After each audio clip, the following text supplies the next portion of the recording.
मोदी किसान विरोधी, नरेंद्र मोदी किसान विरोधी, खट्टर मोदी किसान विरोधी, भारत माता की जय हो। बस अब थोड़ी देर की है।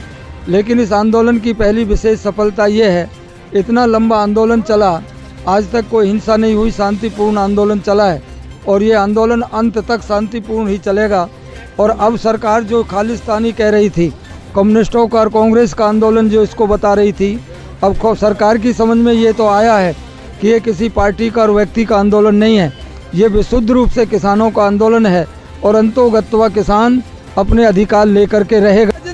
मोदी किसान विरोधी।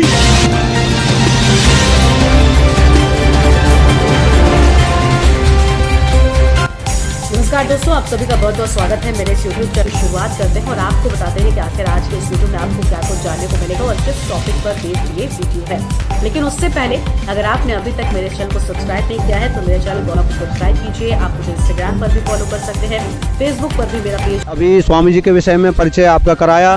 स्वामी श्रद्धानंद सरस्वती इस इलाके की जानी मानी शख्सियत हैं और सामाजिक कार्यकर्ता हैं, आर्य नेता हैं। देश के कोने कोने में जाकर के आर्य समाज के माध्यम से सामाजिक कुरीतियों के खिलाफ हमेशा आवाज़ बुलंद करते रहते हैं। आज हमारे बीच में स्वामी श्रद्धानंद सरस्वती जी और हमारे इलाके के बहुत ही गणमान्य लोग यहाँ मौजूद हैं जो कि निरंतर इस आंदोलन में डटे हुए हैं।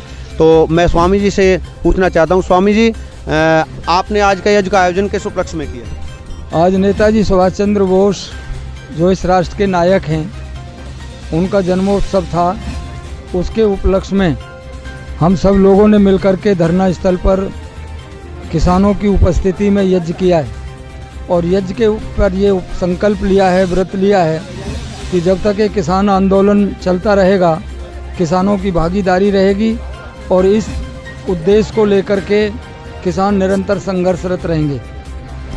स्वामी जी, जैसा कि काफ़ी दिन से लोग कह रहे थे कि ये तो खालिस्तानी हैं, ये तो देशद्रोही हैं, यहाँ तो सर्वे भवन्तु सुखने के नारे हमें सुनने को मिले, तो क्या इसमें कितनी सच्चाई है?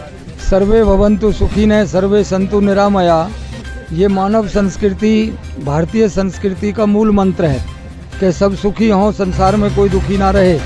ऐसी परिकल्पना केवल भारतीय संस्कृति में की गई है, अन्य संस्कृतियों में ऐसी कल्पना नहीं की गई।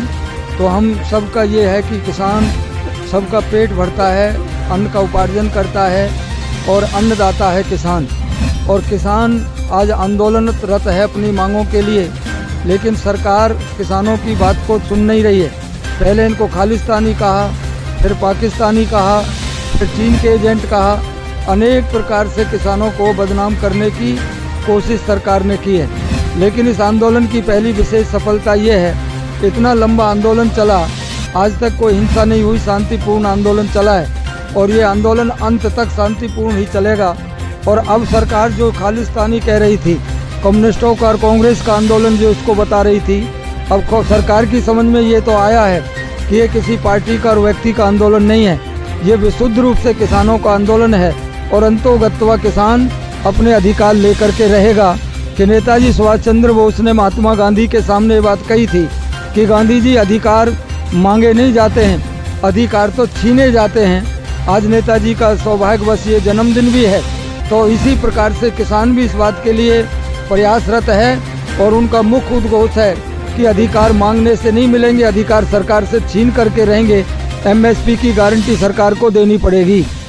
स्वामी जी, जैसा कि वो लोग कह रहे थे, मैं कई जगह से सुना था कि किसान तो अपने खेतों में लगे हुए हैं, किसान तो यहाँ है ही नहीं, यहाँ तो इधर उधर से ला करके लोग बैठा दिए। जैसा कि अधिकांश लोगों को मैं भी जानता हूँ, हमारे इलाके के ये गणमान्य लोग हैं, यहाँ किसान लोग यहाँ मौजूद हैं, तो इस तरीके की जो भ्रांति फैलाने का ये प्रयास कर रहे हैं, ये कितने इस भ्रांति में सफल हुए?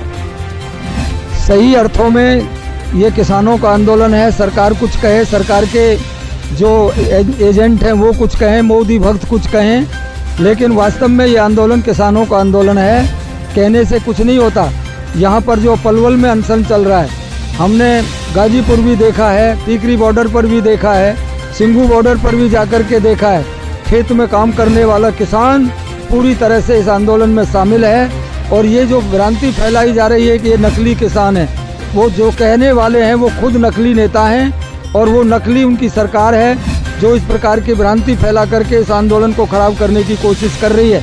आज किसान की ना कोई जात है, ना कोई मजहब है, सब मिल करके इस लड़ाई को लड़ रहे हैं। इसमें हिंदू भी शामिल हैं, मुसलमान भी शामिल हैं, ईसाई और सिख भी शामिल हैं। और ये लड़ाई सबकी लड़ाई है और ये किसानों के भविष्य की लड़ाई है, किसान के अस्तित्व और स्वाभिमान की लड़ाई है। इसमें किसान पीछे हटने वाले नहीं हैं। किसान चाहे सरकार चाहे कुछ भी कहे, सरकार के कहने से नहीं है और न सरकार के प्रमाण पत्रों की कोई किसानों को आवश्यकता है कि सरकार कोई किसानों को जो है प्रमाण पत्र जारी करेगी कि असली हैं वो नकली हैं। इसकी सरकार के प्रमाण पत्र की कोई आवश्यकता नहीं है। और कल की जो वार्ता हुई है उस वार्ता में कोई निष्कर्ष नहीं निकला।